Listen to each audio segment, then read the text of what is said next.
Qu'est-ce qu'on fait, Eric Marlineau, Bonjour, Eric. ce soir? Bonjour.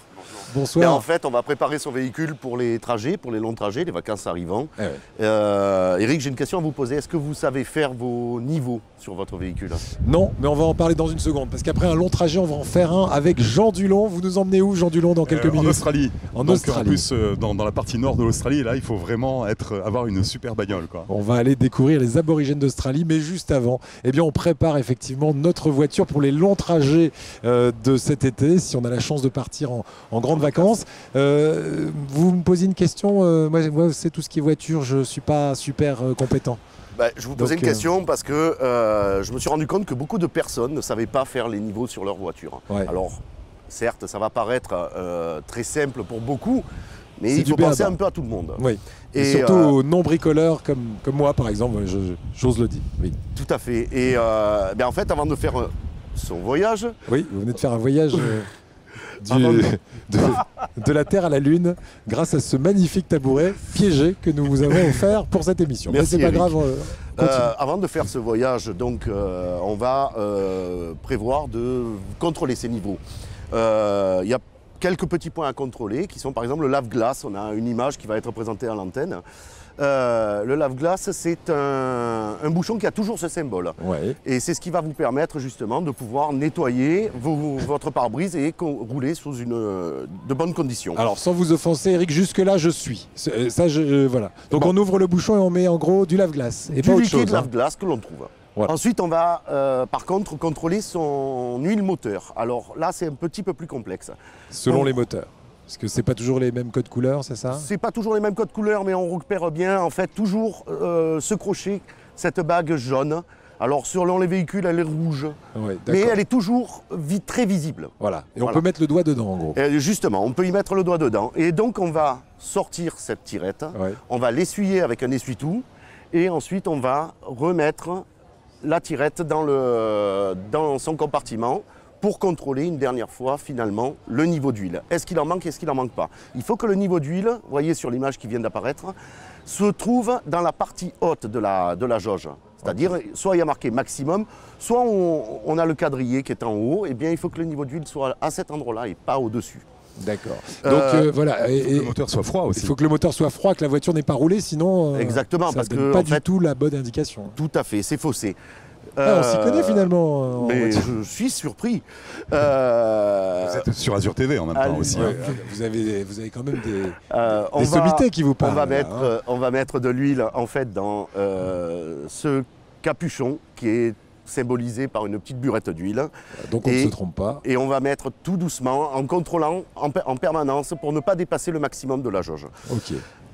Pour continuer ensuite, on va contrôler le liquide de refroidissement qui va... Vous voyez, on a un repère mini, maxi, et on va donc contrôler à ce qu'il ne soit pas au-deçà du maxi. C'est très important pour ne pas casser son moteur. D'accord. Donc Et- il faut pas être au-delà du maxi ni en deçà. Ni en deçà. Voilà. Et enfin, la pression de ces pneus. Oui. Alors l'indication, elle est bien entendu dans le manuel d'entretien, mais elle est également dans le montant de la portière sur beaucoup de véhicules. Pas tous, Oui. mais sur beaucoup. Et Moi on j'en ai a... un, c'est pas marqué d'ailleurs, ça m'embête un peu. Exactement, Du coup, je fais vous pas m'en la aviez pression. parlé. Et donc, C'est pas bien. et en fait, vous allez avoir une indication si vous utilisez l'autoroute, où là, la roue va tourner beaucoup plus vite, on aura une pression différente si on utilise la nationale ou... Alors là, voilà, là j'ai la question. J'ai roulé pendant 100 km, je rajoute un peu plus que ce qui est recommandé ou je diminue la pression? Alors, il faut rajouter... il faut diminuer un peu plus la pression parce qu'en fait l'air se chauffant va se dilater et en se dilatant il va augmenter la pression de lui-même. D'accord. Si par exemple on me met 2,3 bars, j'ai roulé 100 km, je mets 2,2, c'est bon. Ça veut dire que j'ai la bonne pression. Ça c'est le fabricant qui va Ouais. vous le spécifier parce qu'en fait il y a parfois des fabricants qui jugent qu'on n'a pas besoin de modifier cette pression. Mais ça ce n'est que le constructeur qui peut le dire. Ce n'est pas... Non mais ce si n'est j'ai roulé personne 100 km, Oui. ça va être faussé. Donc je retire 0, hein, c'est ce que vous me dites. Voilà. Voilà. En gros, c'est ça. Enfin, pour terminer, on a des documents à transporter dans notre véhicule où on a le triangle, le gilet de sécurité et la boîte d'ampoule. Et bien en fait, j'ai trouvé cette petite image qui est très parlante et qui permet de savoir, par exemple, que le gilet se met tout le temps dans l'habitacle. Voilà, ben moi j'ai faux parce que je l'ai dans le coffre, Et effectivement. c'est très ça paraît dangereux logique de l'avoir le mettre dans l'habitacle. le coffre. Hein. Bah oui. Les ampoules, c'est en permanence, on peut avoir une amende si on n'a pas ces ampoules dans la voiture. Voilà. Oui, ok. Non, mais c'est vrai en plus, c'est vrai. Mais le gilet jaune, c'est évidemment à l'intérieur. Moi, je l'ai dans le coffre. Il faut que quand on quitte le véhicule, par exemple, Voilà. sur l'autoroute, on soit protégé par ce gilet, en tout cas identifiable, et qu'on n'aille pas le chercher dans le coffre. Ok.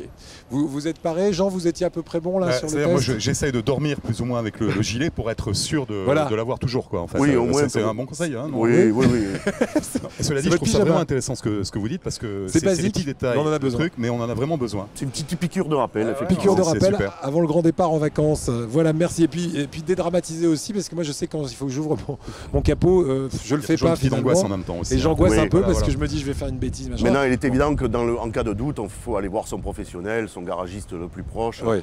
Et lui, il saura très bien vous conseiller et bien préparer votre véhicule. Voilà, mais si on peut faire 2-3 économies en évitant la case Ça va de soi. garage, c'est pas plus mal. Toutes Merci. ces informations sur etinker.com, bien entendu. Bien sûr, puisque c'est le directeur d'etinker.com, le créateur de ce site internet pour bricoleurs en herbe ou bricoleurs avertis aussi, parce que parfois on fait du basique, mais sachez-le, Eric Merlino, c'est un grand professionnel et avec sa communauté de bricoleurs, vous pouvez trouver des tas d'astuces qui vous simplifient la vie au quotidien. Merci beaucoup, Eric. monsieur etinker.com.